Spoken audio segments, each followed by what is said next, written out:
ላለመንበርከክ ብሎ ሳይጸልዩ ከመቅረት መጸለዩ በቃ እንዴትም ቢሆን መጸለዩ ደግሞ የተሻለ።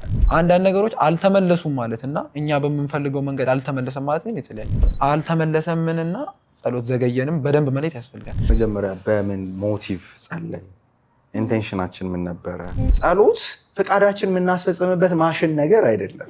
እግዚአብሔርን ፍቃድ የምንጠይቅበትና የምንፈጽምበት መንገድ ህብረት ነው እንጂ ከእግዚአብሔር ወደኛ ነው የፍቃድ መስመሩ ማለፍ ያለበት እንጂ ከኛ ወደ እግዚአብሔር አይደለም። እግዚአብሔር ይሰማል የሚለውን ነገር በደንብ ነው የምናምነው። በቃ እሱን ማያምን የለም። እግዚአብሔር ይሰማል፣ አሜን። እግዚአብሔር ይናገራል። አሁን እቺ ትንሽ ግን ያዝ ታደርጋለች። እሺ እንግዲህ በውሳኔዎቻችን መጸለይ በሚገጥመን ነገር ሁሉ ከእግዚአብሔር ጋር ግንኙነትን ማድረግ ከእግዚአብሔር ጋር መነጋገርን አወራን እና ብዙ አማኞች ብዙ በእግዚአብሔር ቤት ያለን ሰዎች ምን ያጋጥመናል? ለመጽናት ስንቸገር ያጋጥመናል። የሆነ ሰዓት ፍላክቹዌት ስናደርግ እንስተዋላለን እና እንዴት ነው የምትረዱት ይሄን ነገር? አማን እንዴት አድርገህ ከምን ጋር እያይዘህ ታወራልኛለህ? ለመጽናት እንቸገራለን። መቸገራችን ምክንያቱም ዘመኑ ክፉ ነው። የሚያጋጥሙን ነገሮች አሉ። እንደ ሰው ፈተና ያጋጥመናል። ብዙ ነገር ከጽናታችን እንድንጎል ያደርገናል፣ ያወዛውዘናል። ነገር ግን በዛ ውስጥ ጸንተን እንዴት መቆየት እንደምንችል እንደ አማኝ እግዚአብሔርን እንደሚሰማ እንደሚከተል ሰው እንዴት መጽናት እንዳለብን እና ጸሎትን ደግሞ እንደ ግዴታ ማየታችን ምን ያስከትልብናል? እንደ ግዴታ ማለት ቅድም ያልናቸው እውነተኛ ጸሎቶች አለ፣ እውነተኛ ንግግር አለ ከእግዚአብሔር ጋር። ግን ጸሎት እንደ ግዴታ አድርገን ስንጸልይ ያለውን ነገርና እንዴት መጽናት አለብን በዚህ ክፉ ዓለም ውስጥ የሚለውን ነገር አያይዘ እንትን አይደለም። የሆነ ጸሎት በጣም ከባድ ፎርሙላ አይደለም። አንድ ምሳሌ ምን አይነት ምሳሌ አለ? ለምሳሌ ልጅ ነው አባቱ ጋራ የሆነ የተሞነጫጨረ ስዕል ይዞለት ሄደ። ከዛ ለአባቱ አሳየው። አባቱ ያንን ስዕል ይዞ የተሞነጫጨረ ስዕል እዚህ ጋር እኔ ነኝ አይደል የቆምኩት፣ ይሄ ጎጆውን ደግሞ እያሳየው፣ ይሄ ደግሞ ቤታችን ነው ቤተሰባችን ነው አይደል እያለ እየተረዳው ነበረ። እግዚአብሔር እንደዚህ ነው የሚረዳን። አባቱ በቃ አደነቀው፣ አበረታታው፣ ደስተኛ ነበረ ልጁ በሞከረው ሙከራ። በጣም ጎበዝ ተናጋሪዎች የሚያደርጉን ነገር ብቻ አይደለም ጸሎት። በጣም ዲፕ የገቡ በጣም በመንፈስ ቅዱስ መቃተት ላይ ጎበዝ የሆኑ የጸሎት ልምድ ያላቸው ብቻ የሚጸሉት የልጅ ጸሎት ነው። ጸሎት ልጅ ስለሆንን አባታችንን እንደምንችል ሆነን የምናወራው ነው። ሁሉም ሰው የመጸለይ መብት አለው፣ እድልም አለው፣ ሊጸልይም ይገባል። ስለዚህ እንዴት ነው ጸሎት ላይ መጽናት የሚቻለው ለሚለው የሚመከሩ ነገሮች አሉ። ቀለል አድርገን መጸለይ፣ አወሳስበን አክብደን ሳይሆን ቀለል አድርገን መጸለይ። ከዛ ሌላው ደግሞ አለማቋረጥ የአንድ ጊዜ ብቻ ማድረግ ሳይሆን እንደ ሀቢት ማድረግ፣ የሁሌ ማድረግ። ሳታቋርጡም ጸልዩ ይላል እኮ መጽሐፍ ቅዱስ አይደል? እንዴት ይቻላል ካልን ማሰብ አናቆምም አይደል? ያለማቋረጥ እናስባለን፣ ብዙም እንጨነቃለን እኮ ሲታወቀንም ሳይታወቀን የሆኑ ነገሮች ያሳስቡናል። ግን ሀሳቦቻችን ወደ ጸሎት ብንቀይራቸውስ? በዛን ሰዓት ይሄ ነገር እንዴት ይሆን ያለበትን ጉዳይ ጌታ ፊት ጌታ ሆይ በፊት ይዤው ቀርቤያለሁ ብንለውስ? ይሄን ጉዳይ ያሳሰበኝን ጉዳይ ለአንተ ሰጥቻለሁ ብንለውስ? በዚህ ጉዳይ ፍቃድህ ምንድን ነው ብለን ብናልፈውስ? በእያንዳንዱ የህይወታችን ክፍል ውስጥ ማስገባት እንችላለን። አንዲት ሴት ስትናገር እኔ መጸለይ የምጀምረው ያስጨነቁኝን ነገሮች ዘርዝሬ በመጻፍ ነው ብላለች። መጀመሪያ ትጽፋቸዋለች ያስጨነቋትን ነገሮች እንዳለ በቃ ትጸልይባቸዋለች ማለት ወደ ጸሎት ትቀይራቸዋለች። ከአባት ጋር እንደምናደርገው ህብረት ወስደን ከዛ ከፍቅር በመነጨ መልኩ ከምንወደው አባታችን ጋር እንደምናደርገው ውይይት፣ ከዛ ደግሞ እንደ ውይይት ብቻም ሳይሆን እንደ እድል ቆጥረን በጣም ሁሉን ከሚችል አምላክ ጋራ እንዳገኘ ነው የመጠየቂያ እድል። ከዛ ውጭ ደግሞ በመንግስት ውስጥ ተሳታፊ እንደሆኑ ሰዎች እንደ ንጉስ ካህናት፣ እንደ ካህናት መንግስት ራሳችንን ቆጥረን ደግሞ ፍቃዱን ለማወቅ የምንሞክርበት የምንጥርበት ቢሆን በጣም መልካም ነው። እዚህ ቀለል አድርጎ መጸለይ ይሄ አወሳስቦ ወይም አክብዶ ሳይሆን ከአባት ጋር የሚደረግ ስርዓት አድርጎ ሳይሆን ከአባት ጋር እንደሚደረግ ህብረት ጥሩ ነው። መንበርከክን በጣም አበረታታለሁ። ሰሚሽንን መገዛትን ያሳያል። አባትነትን ሁሉ በሚሰየም በፊት እንበረከካለሁ። ግን ሳይንበረከኩ ካለመጸለይ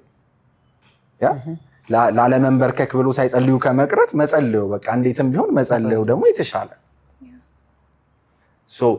በአይኒስ መጸለይ እውነት ነው። የህይወት መንገድ ከባድ ነው እንዳልሽው። እኔ አሁን ቅድም ያቺን ጥሩ ነገሯን አውርቻለሁ አይደል? ከዛ ከሆነ ጊዜ በኋላ ያለችው ደግሞ በውሳኔዎቼ እኮ ጌታን ሳላማክር የተራመድኳቸው እርምጃዎች ነበሩ እኮ ዋጋ የከፈልኩባቸው፣ ትምህርት የተማርኩባቸው፣ በመሰለኝ በደሳለኝ የሄድኩባቸው ማለት ነው። ግን ዋጋ ያስከፈሉኝ ጌታንም ጌታ ሆይ እንዴት ታደርገኛለህ ለማለት ድፍረት እስከማይኖረኝ ሳላማክረው የገባሁባቸው ማለት ነው። መቼ አማከርከኝ እንዲለኝ ያደረገው አይነት እኮ አለ።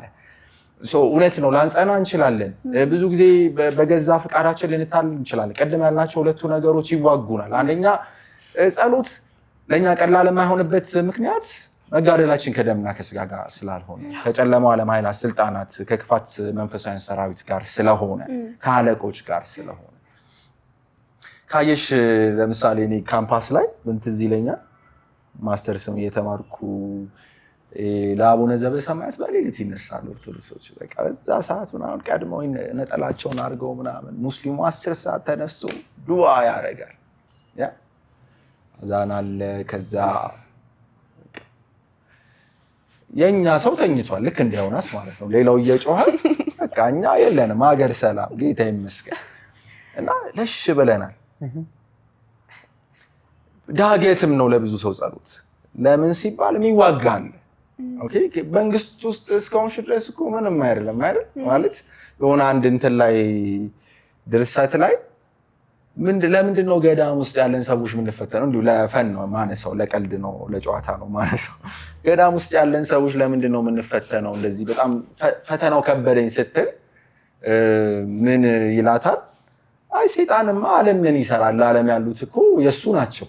ጓዙን ጠቅልሎ እዚህ ነው የሚፈትነን ነው የራሱ ሊያደርገን እዚህ ነው የሚዋጋን አይነት ነገር ነው።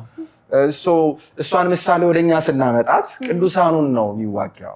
ቅዱሳኑ ላይ ውጊያው ይበረታል። ሌላው የስጋ ምኞት አለ፣ ዲዛይራችን ኮንሺየስነሱም አለ፣ ንቃታችን ይጨምራል አይደል እኮ አይደል? መንፈስ ቅዱስ ስላለ የዳነው ማንነታችን ስላለ፣ እንደውም ዮሐንስ መልእክት ላይ ልባችን ቢፈርድብን ከእግዚአብሔር እንደሆነ እናውቃለን ይላል። ልባችን ምልክት ሲያሳየን፣ ቀይ መብራት ሲያሳየን ከእግዚአብሔር የመሆናችንን ማረጋገጫ። እነዚህ ምልክቶች ስላሉ የበለጠ በነገሮች እንትን የማለታችን ነገር ሊጨምር ይችላል። የመፈተን የስጋ ምኞት የማየሉ ነገር፣ ከዛ የሰይጣን ውጊያ ሊኖር ይችላል። እንዳንጸና የሚያደርጉ እዚህ አይነት ነገሮች ይኖራል። የዚህ ዓለም ሲስተም አይደል? እነዚህ በጣም ሊዋጉን የሚችሉ ነገሮች ናቸው። በዓለም የነበሩ አሁን የተሸነፉ የተሻሩ ግን ስቲል ያሉ አይደል? አስቀድሞ በአየር ላይ እንዳለው አለቃ ፍቃድ ለስጋ ምኞትና እንደዚህ ዓለም ሲስተም ኑሮ የተባሉት ነገሮች አሁንም አሉ፣ ይዋጉናል። እንዲያውም የዚህ ዓለም ሲስተም ሲያስቀምጠው ምን ብሎ ነው የሚያስቀምጠው? ሮሜ 12:2 ላይ የዚህ የአሁኑ ዓለም ስርዓት ወደ ራሱ ቅርጽ እንዲጨምቃችሁ አትፍቀዱ ብሎ የፊሊፕስ የሚባል ትርጉም እንደዛ ይፈተዋል። የዚህ ዓለም ስርዓት ሲጀምር የአሁኑ ዓለም ስርዓት ተብሎ ነው የሚተረጎመው። ኮስሞስ ሳይሆን ኤዮን ነው። የአሁኑ ዓለም ስርዓት ወደ ራሱ ቅርጽ እንዲጨምቃችሁ አትፍቀዱ ብሎ የፊሊፕስ ትርጉም ይተረጉመዋል። ግፊት አለ፣ ጫና አለ፣ በቃ ብዙ ነገር የሚያታለን ሶሻል ሚዲያ ላይ ነው አይደል? አሁን ሰው ከመጸለይ ፌስቡክ አይሻለው? ከመጸለይ ኤአይ ቻት ጂፒቲ ነው አይሻለው? የሆነ ጥያቄ ሲፈጠርበት በዚህ ጉዳይ እስቲ ምን ታስባለህ? እሱ እየቀለለን መጣ። ስትራግሉ አለ ማለት ውጊያው አለ። ይሄ ነው አንደኛው። ሁለተኛ የጠየቅሽኝ ምን ነበር? ግዴታ አድርገን ስንቆጥረው ነው። በሁለት አይነት መልኩ ልናይ ይገባል። ግዴታ አድርገን የቆጠርነው ፕሮሲጀር ለመፈጸም እየሞከርን ያለ ነው። ጌታን ቀጠሬዋለሁ አላስቀርበት ብለን ከሆነ እሰየው፣ ቀጥሮኛል፣ በቃ በዚህ ሰዓት ቀጥሮኛል፣ ይመጣል፣ ፈልጎ እንዳያጣኝ። ልጅ ሆኜ አንዴ እንዲህ መንገድ ላይ እየሄድን አንድ ወንድና ሴት ያወሩት ነገር ትዝ ይለኛልና እሱ ምን ይላል? በጣም የምፈራው የምደነግጠው ይላል ተንበርክኬ ስተኛል። እሷስ ምን አለች? ይህ ደግሞ አባቴ ጉልበት ላይ የተኛው ነው ይመስለኛል። ተንበርክኬ ስተኛ አባቴ ጉልበት ላይ የተኛው ነው የሚመስለኝ፣ ስለዚህ ደስ ይለኛል አለች። ገብቶሻል? እኔ የእሷ ነው የተመቸኝ፣ ያኔም የእሷ ነው የተመቸኝ። ቢያንስ ጉልበቱ ላይ ለምን አንተኛ ብርክክ ብለን ለምን እዛው ድፍት አንልም? በቃ እዛው በደረታችንም ለጥ ብለንም ቢሆን በተንበረከክንበት ለምን እንደዛ ከሚቀር ግን ደግሞ ፕሮሲጀር ብቻ ሃይማኖት ብቻ ወግ ብቻ ስርዓት ብቻ መንፈስ የሌለበት ህይወት የሌለበት ለማለት ብቻ የምንልበት ከሆነ የትም አይደርስም። ጸሎት የሚፈልጋቸው ነገሮች አሉ አይደል? እውነት ነው። አብ ወልድ መንፈስ ቅዱስ አንድ አምላክ የስላሴ አማኝ ስለሆን ወደ አብም ወደ ወልድም ወደ መንፈስ ቅዱስም እንጸልያለን። ጸሎት ወደ ስላሴ ነው። ሆኖም ግን እንግዲህ በአስተዳደር በአገዛዝ በአምላክነት አንድ እንላለን፣ በክብር አንድ እንላለን። እንደዛው በግብር ደግሞ ይለያያሉ እንላለን አይደል? የግብር ልዩነት ስንነሳ ኢየሱስ አማላጅ ነው፣ መካከለኛ በኢየሱስ በኩል ነው ጸሎት ሁሉ የሚጸለየው። ከዛስ መንፈስ ቅዱስም ደግሞ አለ፣ ኃይል የሚሰጠን አቅም የሚሰጠን የሚያግዘን የሚረዳን የሚያስቃትተን የእግዚአብሔርን የልብ ሀሳብ የሚገልጥልን መንፈስ ቅዱስ ነው። በመንፈስ ቅዱስ አማካኝነት በክርስቶስ ኢየሱስ ስም ወደ አብ ምንጸልየው ጸሎት ነው። እዚህ የምር ህይወት ያለበት ህብረት ያለበት እንጂ ግዴታ የሆነም ነገር አይደለም። አማኝ መሆንም ይጠይቃል። ዳግም መወለድ በክርስቶስ አምኖ መዳን ልጅነት ይጠይቃል። እግዚአብሔር የሁሉንም ጸሎት ሊሰማ ይችላል። ሊሰማ ይችላል። በተለይ ምስጋና ይሰማል። ፍጥረት ሁሉ ያመሰግናል። እባቦችም ይላል እኮ ባይብል ኃጢአተኛ ያመሰግናል ይላል እኮ። እግዚአብሔር ምስጋናን በተመለከተ ለጻድቃን ለክፎችም ፀሐይን የሚያወጣ ዝናብን የሚሰጥ መልካም የሆነ ስለሆነ ለሁሉ መልካም የሚያደርግ አምላክ ስለሆነ የሁሉንም ምስጋና ሊቀበል ይችላል። ግን ሁሉም ጸሎት ግን የሚሰማ አይደለም። አሁን ያልኩሽ ነገር ያስፈልጋል። በክርስቶስ መካከለኛ በመንፈስ ቅዱስ አማካኝነት የሚጸለይ ጸሎት ነው መሆን ያለበት። ከዛ ደግሞ የዳነ ሰው የጻድቅ ሰው ይላል። የጻድቅ ሰው ጸሎት በስራው እጅግ ኃይልን ታደርጋለች። የተለወጠ ማንነት ያለው ዳግም የተወለደ ልጅ የሆነ ህብረት እንደሆነ ገብቶት የሚጸልይ እንደ ግዴታ እንደተጫነበት ነገር እንደ ስራ ሳይሆን እግዚአብሔር አልቲሜትሊ የሚፈልገው ናፍቀ ነው እንድንጸልይ ነው፣ ከፍቅር እንድንጸልይ። እግዚአብሔር ይባርክ። ጌች ደግሞ ከዚህ ጋር ምንን ታያይዝልኛለህ? ብዙዎቻችን ስንጸልይ ፈጣን መልስን እንፈልጋለን እና ያንን ፈጣን መልስ መፈለጋችን ምናልባትም ያ ፈጣን መልስ ከዘገየብን እምነታችንን ይጫናል አይደለ? እና እንዳልተመለሰልን እንዲሰማን ያደርገናል። ኦር እንደዘገየብን ይሰማናል፣ መልስ ማጣት ይሰማናል። እና ከዚህ ጋር አያይዘህ ትንሽ ነገር ከዛ በዚህ አያይዘህ ደግሞ መልስ ማጣትንና መልስ መዘግየትን ሁለቱንም በደንብ አብራ። አይ ቲንክ እሺ፣ የመጀመሪያው የሆነ ጸሎታችንን እንዴት ነው እነ መጽሐፍ ቅዱስ ላይ የነበሩ ሰዎችን በደንብ ማየት አስፈላጊ ነው። ጸሎታችን ሲዘገይብን ከዛ እምነታችን ደግሞ ይሄ እንዴት ነው በጣም እያለቀ እየሞተ ሊሄድ ይችላል። ግን እግዚአብሔር ለምንድን ነው ታዲያ ጸሎትን ለምን ቶሎ አይመልስም የሚለውን ነገር በደንብ ማስተዋሉ ጥሩ ነው እና መጽሐፍ ቅዱስ ላይ ሉቃስ 16ን ስንመለከት ባለሰሳት ምዕራፉና እዛ ላይ አንዲት ሴት ነበረችና መበለት ከዛ ዳኛውን ተጠይቀዋለች።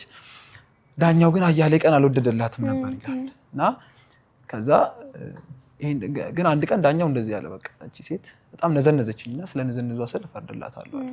ከዛ ኢየሱስ አንድ ነገር ነው ያላቸው ለደቀ መዛሙርት፣ አያችሁ ይሄን ዳኛ ሰማችሁት አለ። በቃ ስለ ጥያቄዋ ሳይሆን በቃ ንዝንዟ በጣም ስላደከመኝ ልፍረድላት አለ። ስለዚህ አንድ ነገር ኢየሱስ ደግሞ ምንድን ነው የሚላቸው ለምርጦቹ ዘወትር ቀንና ሌሊት ወደሱ ለሚጮሁ ለምርጦቹ ለሚታገሳቸው እንዴት ፈጥኖ አይፈርድላቸው እላቸዋለሁ፣ ፈጥኖ ይፈርድላቸዋል ይላል። ወታች ወርዶ ግን እንደሚለው ጥያቄው ግን አንድ ነው። የሰው ልጅ ወደ ምድር በመጣ ጊዜ እንዲህ ያለውን እምነት ያገኝ ይሆን? የኢየሱስ ጥያቄ ይሄ ነው። አሁን መልሱ በእግዚአብሔር ስታንዳርድ አልዘገየም መልሱ። በቃ አሁን ከዚህ ነው የምንረዳው ፈጥኖ ይፈርድላቸዋል የሚለው። ግን ሰዎች እኮ ዘወትር ቀንና ሌሊት እየጮሁ ነው። ትንሽ አይመጣውም ማለት አንድ ግጥም አይልም። ዘወትር ቀንና ሌሊት እየጮሁ ፈጥኜ ነው መፈርድላቸው አይመጣም። ትንሽ ምንድነው እያለ ያለው ኢየሱስ? በጊዜው ነው እግዚአብሔር መልሱን የሚሰጠው። ግን ሲዘገኝ ምንድን ነው ግን እግዚአብሔር እየመለሳቸው ያለው ሌላ ጥያቄዎች ግን አሉ። ሴትዮዋ እምነቷ የመጠየቅ ሌቭሏ የሆነ ነገሯ እያደገ ነው እና እቺ ሴትዮ በጣም ከዚህ የባሰ ዳኛ ቢገጥማት ምን የምታደርግ ይመስላችኋል? ትታ የምትሄድ አትሄድም፣ ትጠይቃለች። ለምን? ይሄኛውም ዳኛ የሚመልስ አይነት አይመስልም ነበር እና አንዳንድ ጥያቄዎች የሚመለሱ አይመስሉም ነበር እግዚአብሔርን ስንጠይቅ። ግን እግዚአብሔር ከመዘግየቱ ምን እየነገረን ነው? እምነታችንን እያሳደገ ነው። ከጥያቄዎቹ በዘለለ ምርጡ አባት አይደል? አሁን እኛ ምርጦቹ ነን፣ እሱ ደግሞ ምርጡ አባት ነው። ስለዚህ ከዛ ውስጥ እግዚአብሔር ምን እያሳየን ነው? ጥያቄው ሊመለስ ይችላል፣ ጥያቄው ላይመለስ ይችላል። የእኛ እምነት ግን በዛ ውስጥ እንዲያድግ እንዲጨምር እግዚአብሔር ይፈልጋል። ስለዚህ በደንብ ማስተዋል ያለብን ነገር እውነት እግዚአብሔር ዝም ብሎ ነው? እግዚአብሔር መመለስ ሳይፈልግ ቀርቶ ነው? ስለዚህ አንዳንዴ እምነታችንን የሚያወርደው ነገር ያ ነው። እግዚአብሔር ለነገሩ ኮንሰርን ሳይሰጠው ሳይመለከተው ቀርቶ ይመስለናል አይደለ? በቃ ምንም ሳይራራልን ቀርቶ ይመስለናል። ግን እግዚአብሔር ሳይራራ ቀርቶ አይደለም። ለሚታገሳቸው የሚል ቃል አለ እዛ ቅድም ያነሳሁት ክፍል ላይ። ለሚታገሰ ቀንና ሌሊት ወደ እሱ ለሚጮሁ ለሚታገሳቸው። በጣም ብርት ቢልልን ይቃል ጥሩ ነው። ለዚህ ጥያቄ መልስ ይሄ ነው። በቃ ያ ክፍል ቢበራልን በጣም እግዚአብሔር ረድቶን ቢበራልን መልካም። ለምን እምነታችን እውነት ነው። በቃ እንደ ሰውኛ አሁን ይሄንን አንሸፋፍነውም። ከመጽሐፍ ቅዱስ ጥቅስ ወስደን እንደዚህ አድርገን አንሸፋፍነው። ግል ጋር ሲሆን ትንሽ ይከብዳል። ጓዳችን ላይ የእምነት የጥያቄ አለመመለስና እንዲህ ቁጭ ብለን ስናወራው የተለያዩ ነገሮች ናቸው። ግን እግዚአብሔር ከዛ ውስጥም ብዙ ነገር እያስተማረ ነው እና አንድ ጥያቄ በጣም ህይወታችን ውስጥ ሲቆይ ከአንድ ጥያቄ 10 ምናምን መልሶች እናገኛለን። እና አንድ ጥያቄ ነው የጠየቅነው፣ የምንፈልገውም አንድ መልስ ነበረ። እግዚአብሔር ግን ብዙ መልሶችን በየቀኑ ይሰጠናል እና ከመዘግየቱም ጋራ እግዚአብሔር እንደ የሆነ ድፍን ላለ ለጥያቄያችን ዘግይቷል ብለን እንደምናስብ ሁሉ እግዚአብሔር ግን ጥቃቅን መልሶች እየሰጠን አይደለም። ኢንቫይሮንመንታችንን መቃኘት ቅድም ስናነሳ እግዚአብሔር ልክ እንደ ብሉይ ኪዳን ሳሙኤል ብሎ የሚመጣበት ጊዜ ላይሆን ይችላል። በቃሉ በሰዎች እግዚአብሔር ይናገራል ብለን። ስለዚህ ያንን ማስተዋሉ እምነታችን እንዳይወርድ ያደርጋል። ከዛ እግዚአብሔርን ግን የጠበቁ ሰዎችስ ምን ሆነዋል? እሱንም ማየቱ እምነታችን እንዳይወርድ ያደርጋል።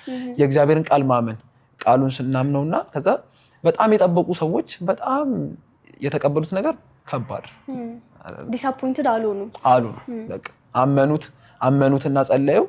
ከዛ ፍሬያቸው አገልግሎታቸው በጣም አሁን ኢየሱስም ማየት ነው በቃ አይደለ? አጥብቆ 40 ቀን 40 ሌሊት ጸለየ። ከዛ አገልግሎቱ እንደዚህ ነው ብለን ጥያቄ ውስጥ የምንከተው አይደለም። በጸሎት ይተጋሉ። ሐዋርያትም እንደዛ ነበሩ። አንዳንድ ጥያቄዎች እኮ በጣም ፍሪኩዌንት የሆነ መልስ ላይኖራቸው ይችላል፣ ግን ጸንተው ጠበቀው ይዛሉ። ሁለተኛ ላይ የተነሳው ጥያቄ አለመመለስንና መዘግየትን ነው፣ መልስ ማጣትን። መልስ አጥተናል ብለን ስናስብን ነው መልሳችን ሲዘገይ በጸሎት በቃ እሱ ወሳኙ ነገር ነው። ይሄ በተለይ አሁን ላይ ጸሎት አንድ ነው፣ ከአንድ ዳይሬክሽን ነው። ኦፕን ሆነን ብንኖረው ጥሩ ነው። ወደ አንድ ዳይሬክሽን ነው። እኛ ነን ለእግዚአብሔር የምናወራው። እስቲ ማን ነው ከሚጸልየው 30 ደቂቃ ውስጥ 5 ደቂቃ በዝምታ የሚያሳልፍ? 30 ደቂቃ እኛ ነን የምናወራው። በጣም አንዳንድ ጊዜ እግዚአብሔር ሲናገር፣ እኔም በተለይ ሲናገረኝ ይገርመኛል። ያ ሁሉ ጊዜ እኔ አውርቼ እንደው ያን ሁሉ ጊዜ ራሱ አልፎ የሚናገርበት የእግዚአብሔር የመናገር በቃ አቅም ያስገርመኛል። ብዙዎቻችን እኛ ነን የምናወራው። ከዛ እኛ እያወራን ነው መልሱን የምንጠብቀው። ከዛ ሜቢ ደስ እንዲለን እንጠብቅ ይሆናል ወይ የሆነ ነገር ምናምን መልሱ እንዲመጣ። ግን እንደዛ አይደለም። አንዳንድ ጊዜ መልሶቹ በእውነትም ዘግይተው ሊሆን ይችላል። ግን እግዚአብሔር የሚያዘገያቸው ጸሎቶች በጣም ፍሬያማ ናቸው። እሱ ማስተዋል ጥሩ ነው። ግን አንዳንድ ነገሮች አልተመለሱም ማለት እና እኛ በምንፈልገው መንገድ አልተመለሰም ማለት ግን የተለያየ ነው። እግዚአብሔር ጸሎትን የሚመልሰው እኛ በምንፈልገው መንገድ ሳይሆን እግዚአብሔር በሚፈልገው መንገድ ነው። እኔ ሳልሆን ይህን የምለው መጽሐፍ ቅዱስ ነው። ሐዋርያት ሥራ ላይ ከዚህ በኋላ በኢየሱስም እንዳትናገሩ ተባሉ። ከዛ ገብተው ይሄ ሸንጎ አሉት። በቃ ይሄ ሸንጎ ኢየሱስን ያሰቀለ ሸንጎ ነው። አሁን ምንም ከማድረግ ወደ ኋላ አይልም። ስለዚህ ወደ ዛቻቸው ተመልከት እግዚአብሔር ብለው ጸልዩት። ሜቢ እኔ እንዲሁ ስገምት አሁን የሆነ ጦር የሚያስነሳላቸው የሆነ ጉልበት የሚሰጣቸው ሳይመስላቸው አልቀረም። ምንድነው ግን የሆነው? ልክ ጸልዩ ሲጨርሱ መንፈስ ቅዱስ መጣ። አሁን ይሄ ለጠየቁት ጥያቄ መልስ ነበር። ስለዚህ አንዳንድ ጊዜ እኛ በምንጠብቀው መልኩ አይደለም እግዚአብሔር መልስን የሚሰጠን። ግን ደግሞ ጸሎት አልተመለሰምንና ጸሎት ዘገየንም በደንብ መለየት ያስፈልጋል። ብዙዎቻችን የምንስተው እግዚአብሔር እኛ በምንፈልገው መልኩ እንዲመልስ ስለምንጠብቅ። ሐናን እናንሳና ይሄኛውን ጥያቄ እንጨርስ። በእኔ በኩል ሐናን ስናነሳ ከመዘግየት ጋር ብዙ ጊዜ በጣም አማንም ቅድም ሲያነሳ ነበር፣ በጣም አስፈላጊ ነው ኮንሲስተንት መሆን ለጥያቄዎቻችን። እግዚአብሔር ጋር ሙጥኝ ማለት እግዚአብሔር የሚጠላው ነገር አለ። ነዘነስከኝ የሚል አምላክ አይደለም። ግን ሲዘገይ ምን እያለን ነው እግዚአብሔር? ሐና አይታችኋል።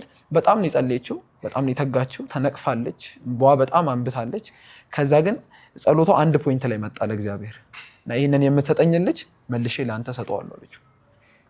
ከዛ ሳሙኤልን የመሰለ ልጅ ወለደች።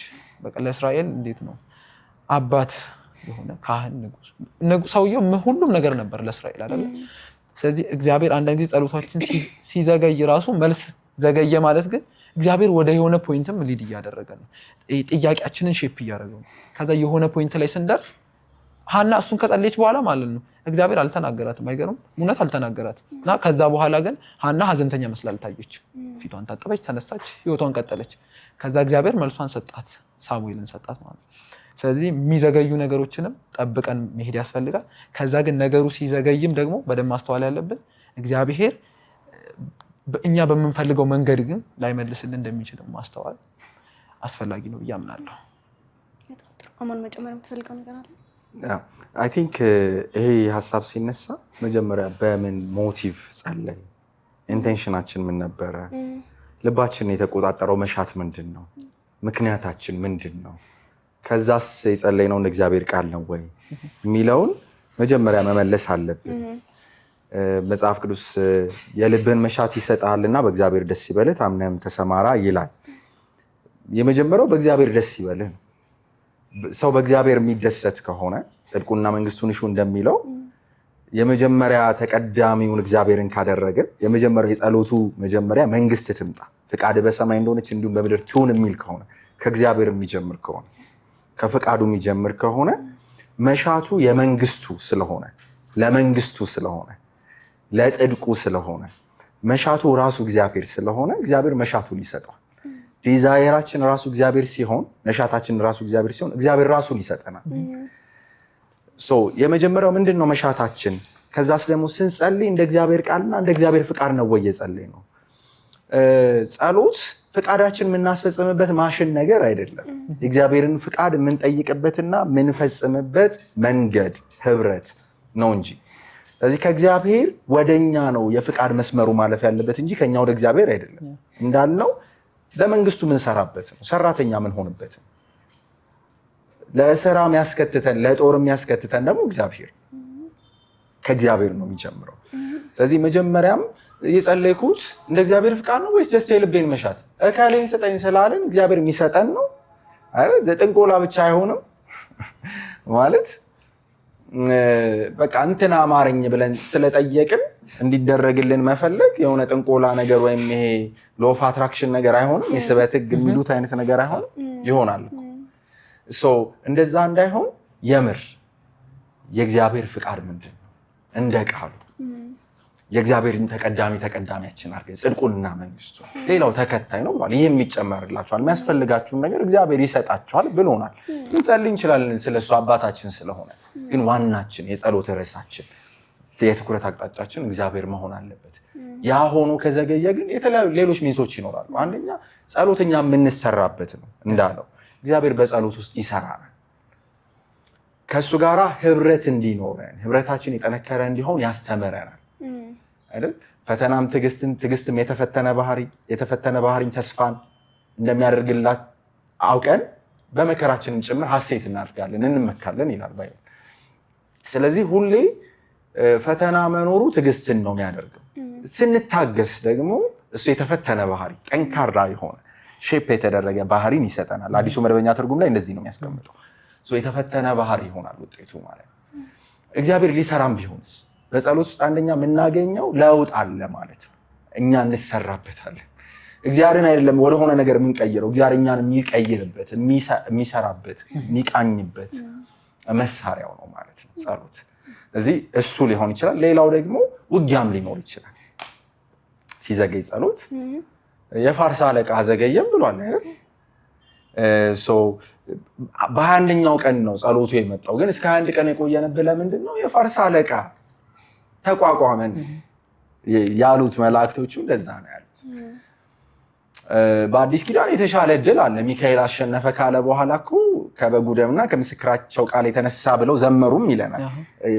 ሚካኤል አሸነፈ እያሉ አይደለም የዘመሩት፣ ሚካኤል እያሉ አይደለም፣ ደሙ እያሉ ነው የዘመሩት ቅዱሳን። የምስክራቸው ቃልና የበጉ ደም እያሉ ነው የዘመሩት። አሁን የተሻለ እድል አለ፣ ግን እስቲል ውጊያ አለ። ሐዋርያውን ጳውሎስ የሚያክል ታላቅ ሐዋርያ ወደ እናንተ ልንመጣ ወደን ሰይጣን አዘገየም ብሏል። ሊያዘገይ ሊቋቋም ሊገዳደር ይችላል። እውነትን የተሸነፈ ሰይጣን ነው፣ ግን ተጽዕኖ ይኖራል። እሱንም ከግምት ማስገባት። ሌላው በለሱን የጠበቀ ፍሬውን ይበላል እንደሚለው እግዚአብሔር በዛ ውስጥ አስተምሮን ደግሞ ዘግይተን በመጠበቅ ውስጥ የምናገኘው ነገር ደግሞ የከበረ ሊሆን የሚችልበት የበለጠ የከበረ ሊሆን የሚችልበትም ደግሞ እድል ሰፊ ነው። ስለዚህ ከዛም አንጻር መቆየትን መውደዱ መልካም ነው።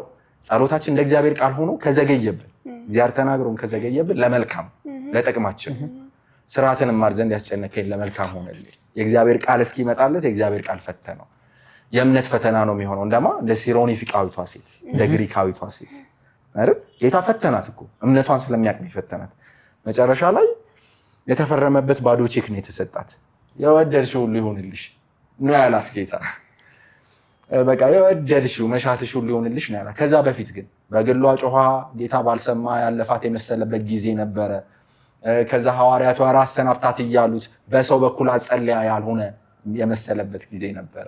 ከዛ ደግሞ ይባስ ብላ እግሩ ስር ስትደፋ ለቡችሎች መጣል አይገባም የልጆችን እንጀራ ብሏት እኔ ጭራሽ እግር ስር ስለወደኩ ነው ቡችላ ነኝ ምናምን ብላ እንደውም አድራሻ ሳልሳሳት አልቀርም ሰው ሳልሳሳት አልቀርም ብላ አልተመለሰችም።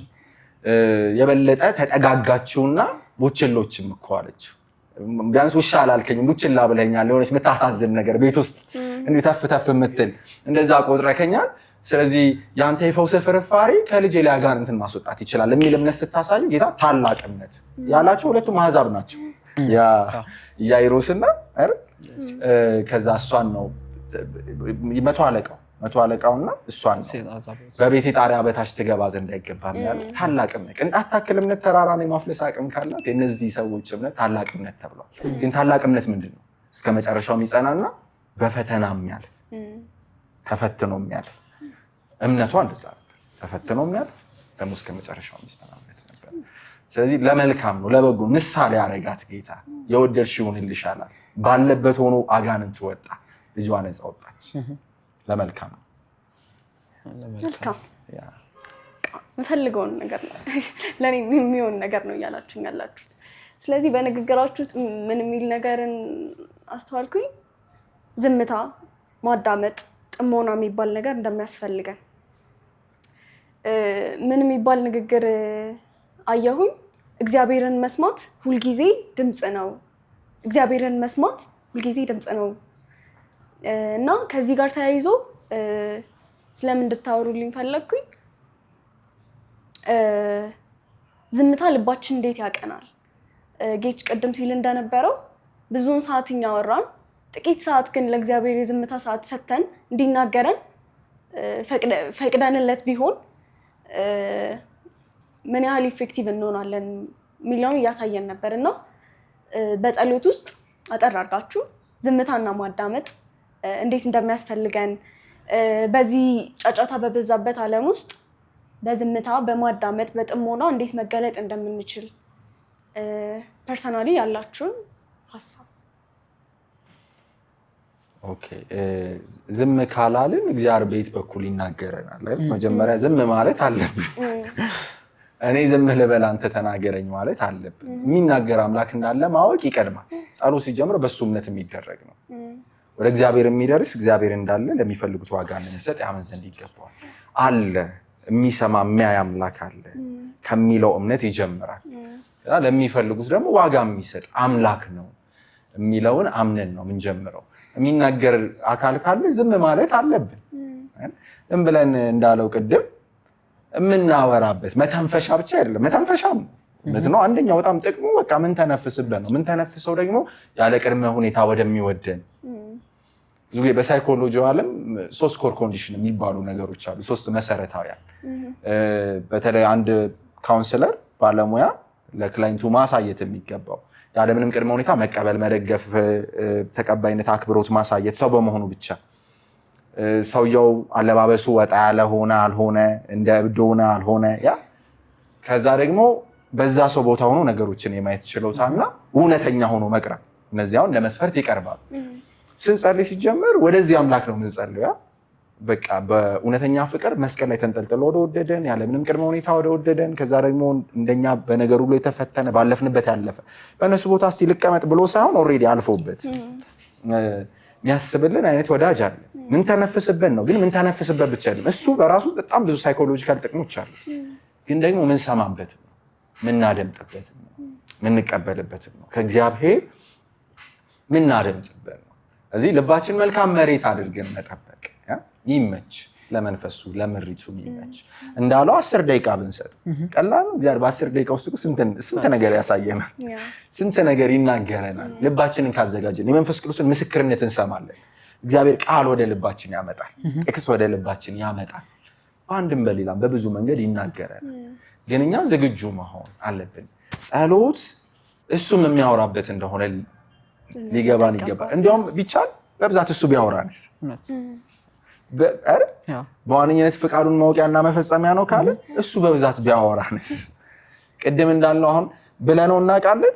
ለምሳሌ ዮሴፍ በሌሊት እግዚአብሔር መልአኩን ልኮ ምናምን ህልም ሲያሳየው ጸሎት እንለዋለን፣ እሱን አንለውም። ዮሴፍ አወራ ቢለንስ ጸሎት ነው። ከእግዚአብሔር ወደኛ ሲሆን ብዙ ጸሎት አንልም፣ ከኛ ወደ እግዚአብሔር ሲሆን ጸሎት እንለዋለን። ከእግዚአብሔር ወደኛም ጸሎት ስለሆነ እንዲሁም የጸሎት ዋነኛው ክፍል ስለሆነ ዝም ማለት የዝምታ ጊዜ መውሰድ። ኤልያስም ዝምታ በሆነ ጊዜ ፊቱን ሸፈነ።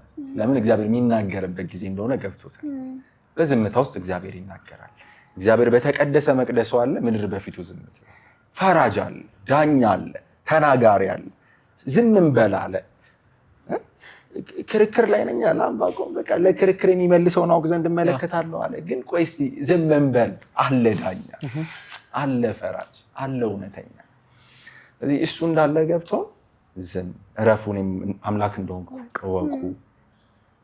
ከዛ አንድ ቦታ ላይ ሲናገር በመስማትና በማረፍ ትድናላችሁ እያለ እኮ ይናገራል አይደል? መስማት እውነተኛ አገልጋይ የሚገለገል እውነተኛ አስተማሪ ከእግዚአብሔር የሚማር ነው። እውነተኛ መሪ በእግዚአብሔር የሚመራ ነው። እግዚአብሔር የተማሩትን ምላስ ሰጥቶኛል ከማለቱ በፊት ኢሳይያስ ምን አለ? ጆሮዬን ማለዳ ማለዳ ያነቃቃል፣ እንደ ተማሪዎች ትሰማ ዘንድ ያነቃቃል። ጌታ እግዚአብሔር የተማሩትን ምላስ ሰጥቶኛል። ከምላሱ ጆሮ ይቀድማል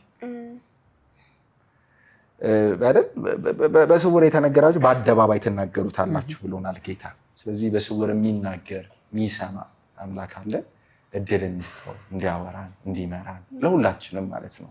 የብዙዎቻችን ድካም ስለሆነ ችግር ስለሆነ የኔም ጭምር ሰፊ ጊዜ እንስጠው። እኔ እግዚአብሔር እንዲናገረኝ እድል ሰጥቼው ያልተናገረበት ጊዜ ለእኔ ሬር ነው። ገብቷል? ልቃ ያወራል፣ ወይ በድምፅ ያወራል፣ ወይ በራእይ ያወራል፣ ጌታ ይናገራል። ስለዚህ በደንብ እድል እንስጠው። እሱ ደግሞ እውነት ነው ልባችንን ያቀናል አይደል? ምልሽ ጥቅም አለው። በቃ ስነ ልቦናዊም ጥቅም አለው። የምንተነፍስበት ብቻ ሳይሆን ደግሞ ምን ማሰላሰያ።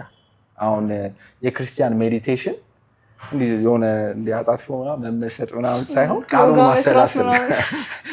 ማሰላሰል አይደል? እረኛ የሚለውን እያሰላሰል የምንቆይበት።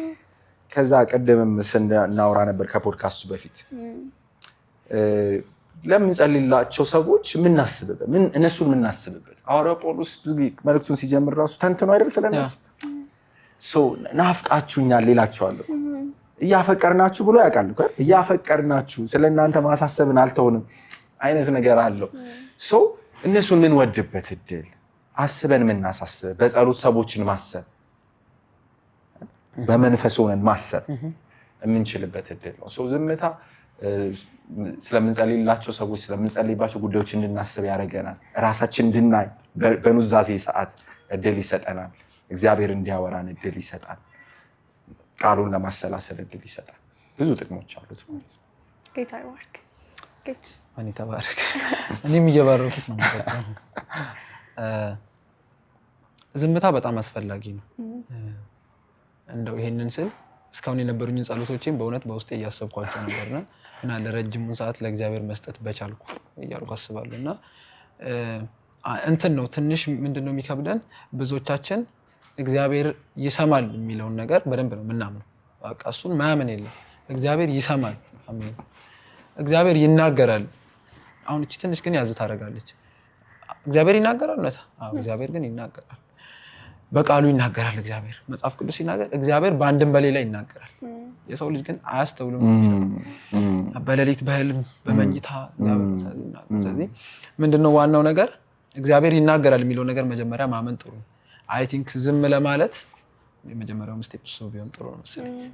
እንደሚናገር ቀጣይ እንደምናገር ሲያስብ አማን ለኔ እድሉን ይሰጠኛል ዝም በማለት። እኔ ሳስብ ዝም በማለት እድል ሰጠዋለሁ። ግን አማን እንደማያወራ ባቅ እኔ እንዳወራውን ጨርስና እንበተናለን። ስለዚህ እግዚአብሔር እናናጨናንቀው ነው እንደሚሰማ እንደሚመልስ ማሰባችን ማመናችን ከማሰብ ማመናችን ቲዮሬቲካል የሆነ ነገር ሳይሆን በደንብ መሬት ላይ ኤክስፒሪየንስ የሚደረግ ነገር ቢሆን ዝም ለማለት እድል እናገኛለን። ስለዚህ መጽሐፍ ቅዱስን በደንብ ማንበብ ዝም እንበል ስንል አንጸልያለን አይደለም፣ ለእግዚአብሔር እድል እንስጥ እያልን ስለሆነ መጽሐፍ ቅዱስን ማንበብና የእግዚአብሔርን ባህሪ በደንብ አውቆ ማመን ጥሩ ነው ብዬ አስባለሁ። በጣም ጥሩ። እኔ ምንም የምጨምረው ነገር የለኝም። ሁለታችሁም ሁሉንም ነገር ተናግራችሁታል። አሁን ስለምናወራው ከዚሁ ከጸሎት ጋር አያይዘን ስንጸልይ እንደ ፈቃዱ መጸለይ አለብን አይደል? ምክንያቱም እኛ ከምንፈልገው በላይ የሚያስፈልገንን እግዚአብሔር ያውቃል። እኛ የምንፈልገው ነገር ምናልባት ምንጠፋበት ነገር ሊሆን ይችላል፣ ማይረባን ነገር ሊሆን ይችላል። ስለዚህ እንደ እግዚአብሔር ፈቃድ መጸለይ እና እንደ እግዚአብሔር ፈቃድ ከጸለይን በኋላ ውስጣዊ ለውጦችን ኢንካውንተር እናደርጋለን አይደል? ምናልባት የሚታይ ነገር ላይኖር ይችላል፣ ኦር ፊዚካሊ ኦር የሆነ የሚታይ ለውጥ ላናይ እንችላለን። ግን ውስጣዊ ለውጥ እያየን እንሄዳለን፣ ውስጣችን እየተቀየረ እንሄዳለን። እና እስኪ በዚህ ላይ ያላችሁን ሀሳብ።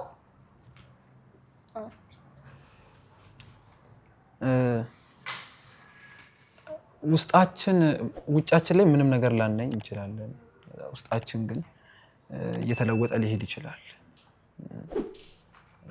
ጸሎት ብዙ ጊዜ እኛ አሁን ሪሼፕ እያደረግነው መጣን እንጂ አብዛኛውን ነገር ከውጭ ማየት ጀመርን። ውጭ ላይ ነው የምንጠብቀው። በጣም እንጸልይና ከዛ የሆነ ነገር እንዲለወጥ እዚሁ ጋር እንዲቀየር የሆነ የተኛ ነገር እንዲቃና በጣም እየቀዘቀዘ ያለ ኢኮኖሚ እንዲፋጠን ምናምን እናስባለን። ጸሎት ያን አያደርግም እግዚአብሔር ያን አይፈቅድም አለ። እግዚአብሔር ያንን ይፈቅዳል። ግን ደግሞ እግዚአብሔር እንደ ፈቃዱ የሆነ ጸሎትም ደግሞ እንድንጸልይ ይፈልጋል። መጽሐፍ ቅዱስ ሲናገር ዮሐንስ 14 ላይ አብ ስለ ወልድ እንዲከብር በማናቸውም በስሜ ብትለምኑ እኔ አደርገዋለሁ ይላል ኢየሱስ። ምን? አብ ስለ ወልድ እንዲከብር በማናቸውም በስሜ ብትለምኑ። ስለዚህ ለአብ ክብር ይሁን እንጂ ጉዳዩ እግዚአብሔር ይሰማል። እኔ በጣም ማስበው ነገር የእግዚአብሔር ናፍቆት ምን ነው ታውቃላችሁ? የእግዚአብሔር ናፍቆት የእግዚአብሔር ሐሳብ በመጽሐፍ ቅዱስ ሰዎች እንዲድኑ ነው የእግዚአብሔር ፍቃድ። አዘኝ ዶፍ ዘዴ ዓለምን ሁሉ በልጁ መጠቅለል ነው። እና ሁሉ ጊዜ ናፍቆቴ ምንድነው? ሁላችንም ስላልዳኑ ነፍሳት ብንጸልይ አብ እኮ የሚከብርበት ልመና ነው። አስባችሁታል እግዚአብሔር እንዴት እንደሚሰማ? በጣም የሚመልሰው ነው። እንደው ማቴሪያል የሆነ ነገር እንኳን እየለመን ነው የመለሰ አምላክ የልቡን ናፍቆት ሄደን ጠይቀንማ እንዴት አይመልስም? ስለዚህ ብዙ ጊዜ የምንስተው ጸሎታችንን እንደራሳችን ነው የምንጸልየው። እስቲ በቃ ጳውሎስ የሚጸልየው የሚናፍቀው ነገር ምን መሰለህ? በቃ አንዳንድ ጊዜ የኢየሱስ ክርስቶስ ስም ላይክ ባልተተከለባቸው ባልተጠራባቸው ቦታዎች ላይ ሄዶ የኢየሱስ ክርስቶስ ስም እንዲጠራ ይናፍቃል፣ ይጸልያል ምናምን። እና ይሄ ጸሎታችንንም ትንሽ እንደ እግዚአብሔር ፍቃድ ማድረግ ኢንጆይ እንድናደርግ ያደርጋል ብዬ አስባለሁ። ሜቢ ቅድም ካልሽው አንፃር ሁኔታዎቹ ምንም የተቀያየሩ አይደለም፣ መንፈሳችን ውስጣችን ግን እኔም ባቆም ላንሰው እንደዛ አይደል ያለው። በቃ በለስ ባያፈራል የወይራ ስጋ ቢጎድል እርሾች መብልም ባይሰጡ ምንም ባይገኝ በጎች በሬዎች ከጋጣ ቢጎሉ አለ እኔ ግን በእግዚአብሔር ደስ ይለኛል አለ። አስባችኋል? የሰውዬ ብሉይ ኪዳን ላይ ሆኖ ምንም ነገር ኢንቫይሮንመንቱ እኮ ምንም እየተለያየውላ ከሰብልም ከአትክልትም አትክልት ጎሎ ከእንስሳም እንስሳ ጎሎ ምንድነው በቃ በዛ ዘመን የነበረ ሰው መኖሪያ የለውም እኮ። እኔ ግን በእግዚአብሔር ደስ ይለኛል፣ በመድኃኒቴ አምላክ ሐሴት አደርጋለሁ። ውጪው ምንም የለም፣ ውስጡ ግን ሰላም ነው። አሁን የሰውዬ እንደ እግዚአብሔር ፈቃድ የሚጸለይ ጸሎት ውስጥ ያለ ይመስለኛል። ለዛ ይመስለኛል ከጥቃቅን ነገሮች ይወጣና እኔ ግን በእግዚአብሔር ደስ ይለኛል። ለምን? በቃ እግዚአብሔር ራሱ ደስ የሚያሰኝ አምላክ ነው። ፈቃዱ ራሱ ደስ የሚያሰኝ የእግዚአብሔር ፈቃድ ራሱ ደስ አይልም? አሕዛብን የጠራ አምላክ ፈቃዱ ደስ ያሰኛል። ስለዚህ አንዳንድ ጥያቄዎቻችን እንደዚህ መልሱላና እንችላለን፣ ግን ውስጣችን እየተለወጠ ይመጣል።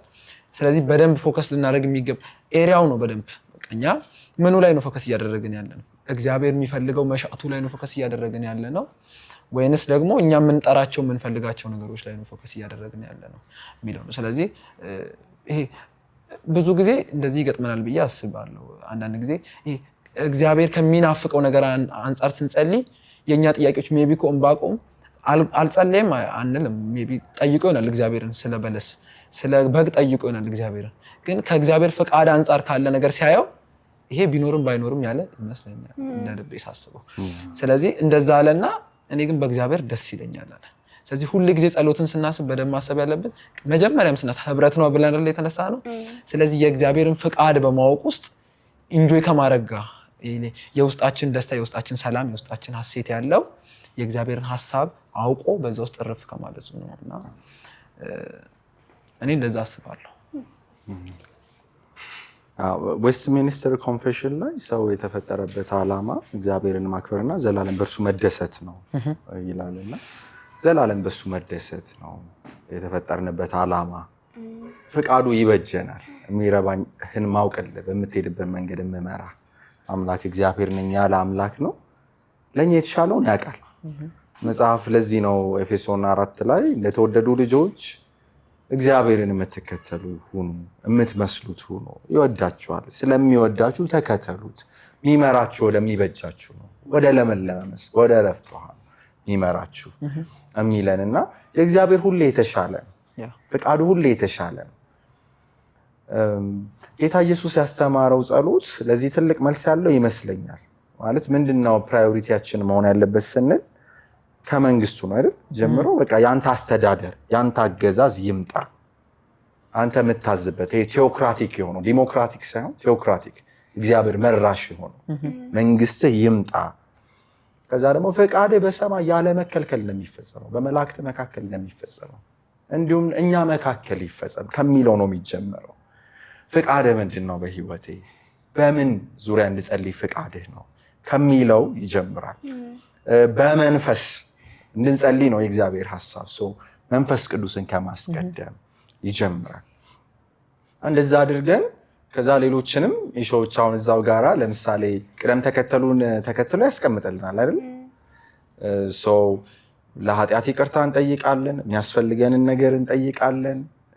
ከዛ ደግሞ የዕለት እንጀራችን ስጠን፣ ኃጢአታችንን ይቅር በለን እኛም የበደሉን ይቅር እንደምንል። እዚህ ውስጥ ራስን ማየት አለበት አይደል? ማለት አሁን ሁለተኛዋን ጸሎት ትጸልያታለህ ማለት ይቅር በለኝን እኮ አትላትም።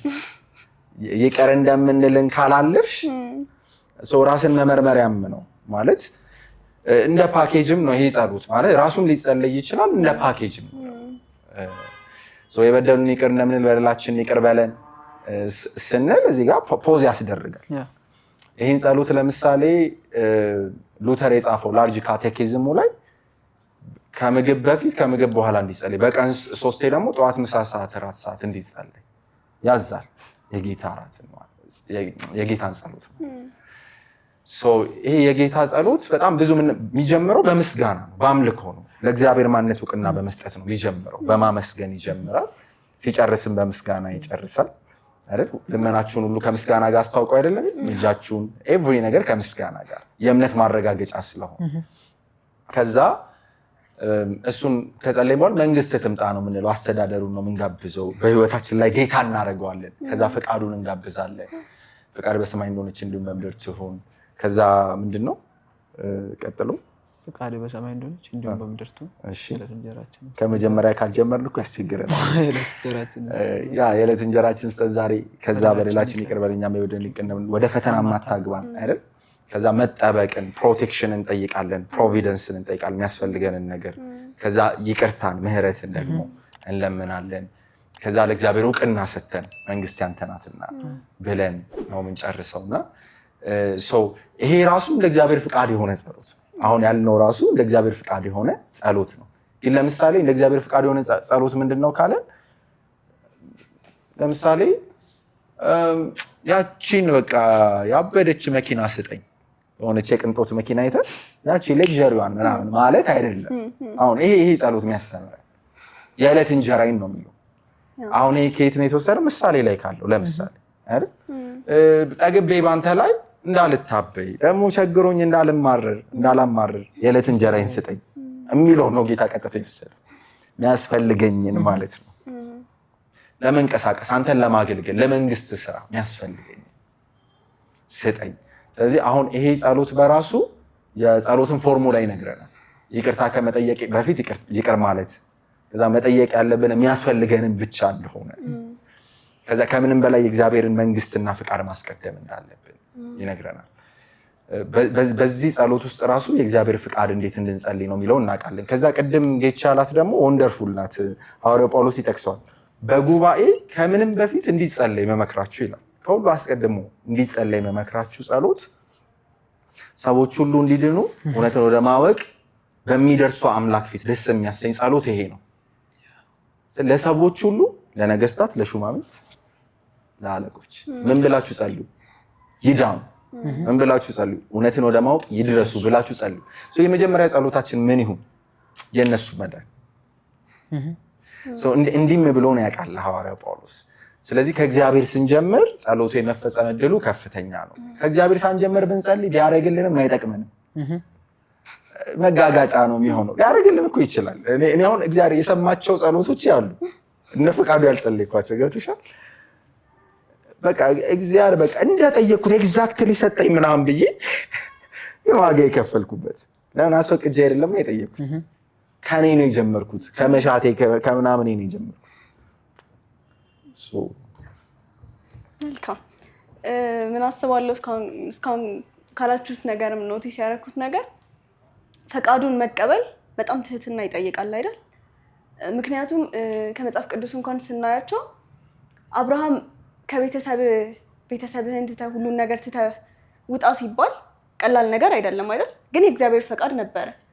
አብርሃም በምንድን ነው የተገለጠው? በትህትና ተገለጠ፣ እሺ ብሎ ወጣ፣ እግዚአብሔርን ፈቃድ አድርጎ። ኢየሱስ ክርስቶስንም ስንመለከተው ቅዱስ ቅዱስ እየተባለ ከሚመለክበት ቦታ መጥቶ እዚህ ዝቅ ማለቱ እግዚአብሔር ፈቃድ ነበረ። ምድር ላይ መወለዱ፣ ግርግም ውስጥ መወለዱ እሱ ያለ ደግሞ ከዛ ባለፈ በመስቀል ላይ ሞቶ ያንን ስቃይ እንዲያይ የእግዚአብሔር ፈቃድ ነበረ። ነገር ግን በዚህ ሁሉ መሀል ኢየሱስ ክርስቶስ በትህትና ተገልጦ ነበረ። ምንም እንኳን እሱ ፔንፉል ነገር ነው ነገርየው፣ በመስቀል የሚሰቀለው የተረገመ ሰው ነው። ያንን ሁሉ ነገር ሲያስብ ቀላል ነገር አይደለም ለመቀበልም ለመተግበርም። ነገር ግን የእግዚአብሔር ፈቃድ ስለነበረ በትህትና ተቀብሎታል። የእግዚአብሔርን ፈቃድ መቀበል ስንል ቀላል ነገር አይደለም። ትህትናን ይጠይቃል፣ ኮንሲስተንሲ ይጠይቃል። በቃ በዛ ውስጥ ለመቆየት ትሁት ሆነን ከእግዚአብሔር ጋር ግንኙነታችንን ማጠንከር አለብን። ዴፊኒትሊ ምን አይነት ነገር እያነበብኩ ነበር? የመጀመሪያው የሚያስፈልገው ነገር ለመጸለይ አለመቻልን ማመን ነው። የእግዚአብሔር ጥገኛ መሆን፣ በእግዚአብሔር ላይ ያለ ሙሉ መደገፍ።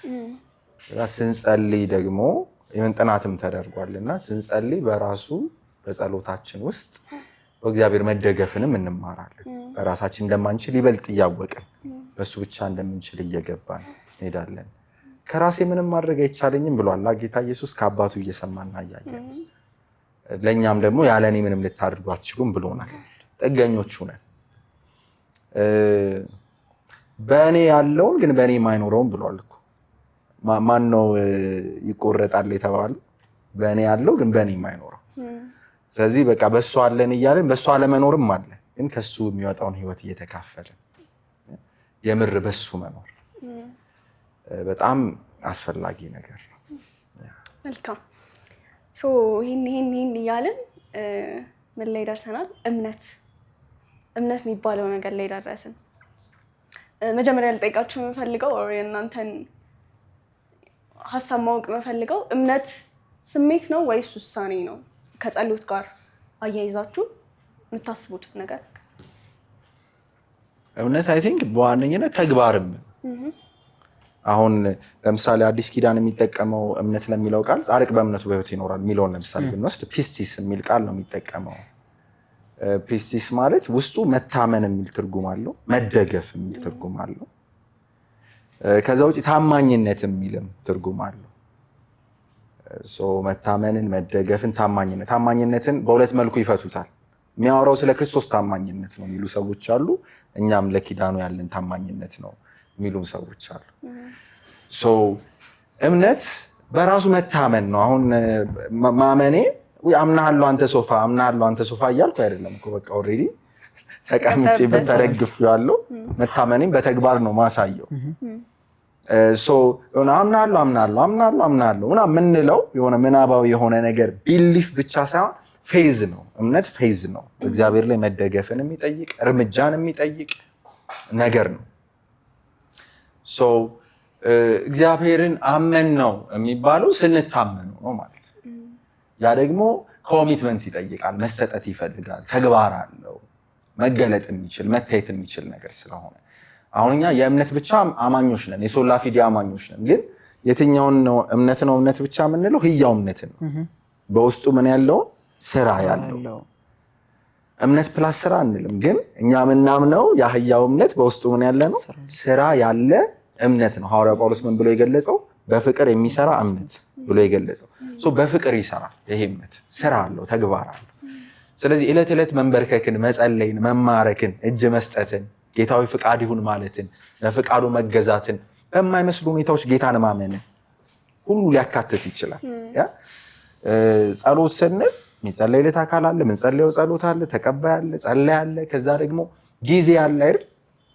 መጠበቅ የተወሰነ ሊፈልግብን ይችላል። ጸሎቱ እስኪፈጸም እስኪመለስ የመጠበቅ ነገር ሊኖር ይችላል።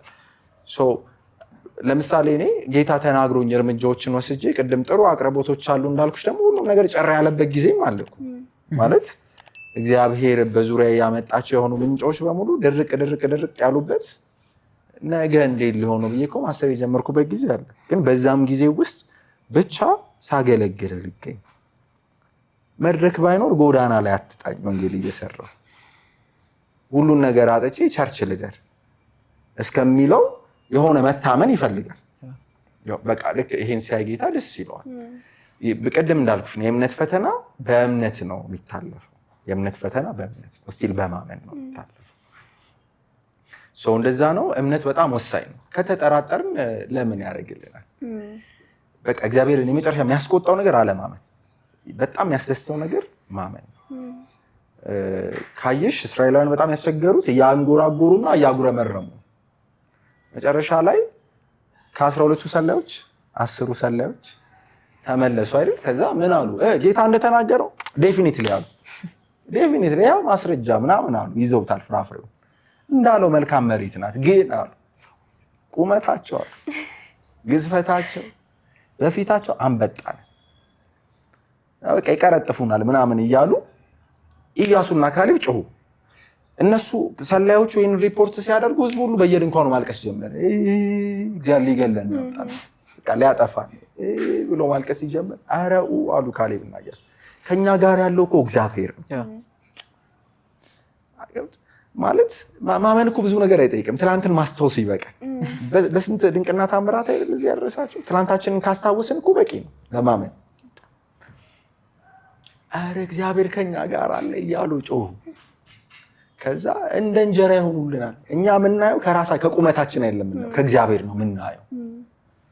ወደታች ነው የምናያቸው። እንደ እንጀራ ይሆኑልናል አሉ። ሁለቱ ብቻ ይገባሉ አለ እግዚአብሔር፣ ሌሎቹ ይቀራሉ። ከዛ ይህን ለትምህርታችን ተጽፏል ይለናል አዲስ ኪዳን። ባለማመናቸው ጠንቅ አልገቡ። እንኳን ጸሎት ላንገባ እንችላለን በእምነት ካልጸናን። ገብቶሻል? በእምነት መጽናት፣ በእግዚአብሔር መታመን። እግዚአብሔር ስናምነው ሁሉ የሚታመን አምላክ ሊረዳን ዝግጁ ነው፣ ሊመራን ዝግጁ። እምነት ቁልፍ ነው። ያለ እምነት እግዚአብሔርን ደስ ማሰኘት አይቻልም። የሚሰማም ጸሎት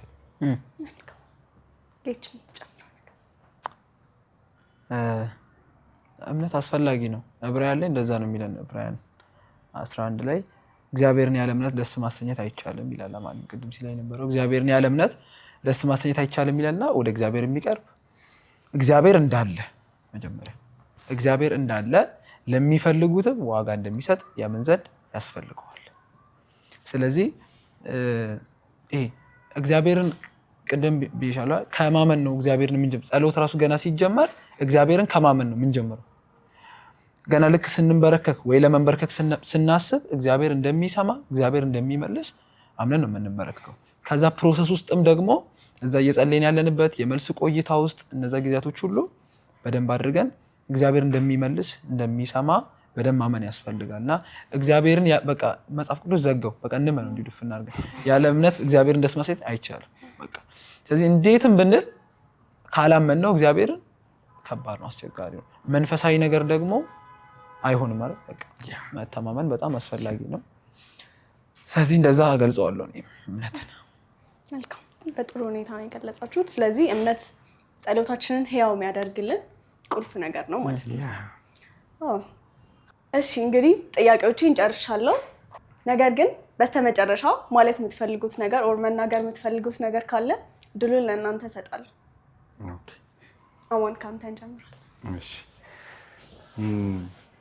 ያው ጸሎት በተመለከተ አንድ ጊዜ ሶሻል ሚዲያ ላይ ያየሁት ጥያቄ ነበርና ብዙ ጊዜ በቃ ጸልየን እኮ ተመልሶልን አያውቅም፣ ሰው ጸሎት ምን ትርጉም አለው ብሎ አንድ ሰው ሰፋ ያለ ነገር ጽፎ ነበርና እስቲል አማኝ የሚባል አይነት ሰው ነው፣ ግን ስለ ጸሎት ኔጋቲቭ ነገር ነበር የጻፈው። ምን ያደርግልናል አይነት ነገር ነው የጻፈው። እና እሱን በተመለከተ እኔም ያኔ ትንሽ የጫጫርኩት ነገር ነበር። እስካሁን ስንል እንደነበር ነው ጸሎት የመጀመሪያው ነገር ግንኙነት ነው ከእግዚአብሔር ጋራ፣ ከአባታችን ጋር የአባትና የልጅ ግንኙነት የምናደርግበት ህብረት የምናደርግበት ነው። ከዛ ጭንቀታችን የምንተነፍስበት የሚሰማን የሚያየን አምላክ አለ ብለን ከሱ ጋር የምናወራበት የምንገናኝበት ነው። ከዛ ፍቃዳችን ማስፈጸሚያ ሳይሆን ፍቃዱን ማስፈጸሚያ ነው። ከኛ ወደሱ ሳይሆን ከሱ ወደኛ ነው። ግንኙነቱ እውነት ነው በሁለታችንም መካከል የሚደረግ ነው። እናወራበት ብቻ ሳይሆን የምንሰማበትን እሱም የሚያወራበት ነው። ግን ደግሞ ከፍቃድ አንጻር የሱ ፍቃድ የሚፈጸምበት እንጂ የኛ ፍቃድ የሚፈጸምበት አይደለም። እንደ ፍቃዱ የሆነ ጸሎት ደግሞ ይሰማል፣ ይመለሳል። እንደ ፍቃዱ እንጸልይ እንጂ እግዚአብሔር የሚሰማ የሚመልስ አምላክ ነው። እግዚአብሔር ሰማ ማለት ይመልሳል። ለዘካርያስ ጸሎት ተሰምቶልሃል እንደተባለው ግን ደግሞ እንደ ዘካርያስ ይሄ የሚጠይቅ አፍ ብቻ ሳይሆን የሚቀበልም እጅ የእምነት እጅም ሊኖረን ያስፈልጋል። ስለዚህ እግዚአብሔር የሚያደርገውን ሁሉ ለመልካም ነው የሚያደርገው በህይወታችን። ስንጸልይ እድላችን እየተጠቀምን ነው፣ ከእግዚአብሔር ጋር ያለን ህብረት እየተጠቀምን ነው። ስንጸልይ ከእግዚአብሔር ጋር አብረን ሰራተኞች እየሆንን ነው፣ በመንግስቱ ስራ ውስጥ እየተሳተፍን ነው። ሉዓላዊ አጀንዳውን እንዲፈጽም መንገድ እየሆንለት የተመቸ ሰዎች እየሆንለት ነው። ስለዚህ ጸሎት በጣም ወደነው ልናደርገው የሚገባን እንደ ህግ እንደ ስራ እንደ ስርዓት ሳይሆን ከፍቅር የሚመነጭ አጋፔ በሆነው ፍቅሩ በልባችን ላይ በፈሰሰው ፍቅሩ አማካኝነት ከሚወደን ጌታ ጋር የምናደርገው ልውውጥ ነው። ስለዚህ በሱ እንበርታ እንጂ እንትን አይደለም፣ የገበያ ልውውጥ አይደለም። የሆነ ነገር ከእግዚአብሔር የምንቀበልበት ጸሎት ሰተነው የሆነ ነገር የምንቀበልበት አይደለም፣ ህብረት የምናደርግበት ነው። እሱ ላይ ትኩረት አድርገን በጣም የፍቅር ግንኙነት እንዲሆን እንድንተጋ ጥሪ ማቅረብ ፈልጋለሁ። ከዛ ውጭ ጌታ ኢየሱስ በዛች አሳቻ ሰዓት የተናገራት መልእክት አለች አይደል? ወደ ፈተና እንዳትገቡ ትጉና ጸልዩ። ጸሎት ከፈተናም የመጠበቅ አቅም ነው። ስለዚህ ተግተን እንጸልይ። እሺ እግዚአብሔርን አመሰግናለሁ። በመጀመሪያ በእውነት እድል ነው ስለ እግዚአብሔር ማውራት፣ ስለ ጸሎት በዚህ ዘመን ብዙ የሚወራባቸው ነገሮች እያሉ ጸሎት ብለን ተገናኝተን በዚህ እድሜያችን ላይ ለማውራት እድሉን የሰጠንን እግዚአብሔርን አመሰግናለሁ በመጀመሪያ። ከዛም ግን ማለት እንፈልገው አማን ሲዘጋ የተጠቀማትን የምጠቀማለሁ። ተግተን እንጸልይ። የብዙ ነገር መልሶች ያለው የብዙ ነገር መፍትሄ ያለው ጸሎት ጋር ነው። ብዙ ጊዜ ራሳችንን ጸሎትን ስናስብ በጣም ቅድም መሀል ላይ ሲያነሳው ነበር፣ ዳገት አድርገን እናስበዋለን። መንፈስ ቅዱስ አለ፣ የሚረዳ መንፈስ አለ፣ የሚያግዝ መንፈስ አለ እና እሱን እያመን ነው እንጸልይ። በእውነት እንደ ጸሎት የሚያስደስት ነገር የለም እና እግዚአብሔር ፊት እንደመደፋት ያለ ሰላም የለም እና ዘወትር በመንፈስ እንድንቃጠል፣ ለወንጌል ልብ እንዲኖረን፣ ህይወታችን ሰላም እንዲሸተን፣ ከእግዚአብሔር ጋር ያለን ህብረት እንዲጠነክር በጣም መጸለይ ያስፈልጋል። ስለዚህ ደክሞንም ቅድም ስነሳ ችለንም ሲሆን ኤቭሪ ታይም ላይ ከእግዚአብሔር ጋር ህብረት ማድረግ። ስለዚህ በመጨረሻ ስብስብ ሳደርገው ምንላለው በቃ እግዚአብሔር ፊት መደፋት የዘውትር ስራችን እንዲሆን ምኞቴም ነው ጸሎቴም። አመሰግናለን። ጌታ ይባርካችሁ። ጊዜያችሁን ሰውታችሁ እና በቀና ልብ ስለተገኛችሁልን እናመሰግናለን።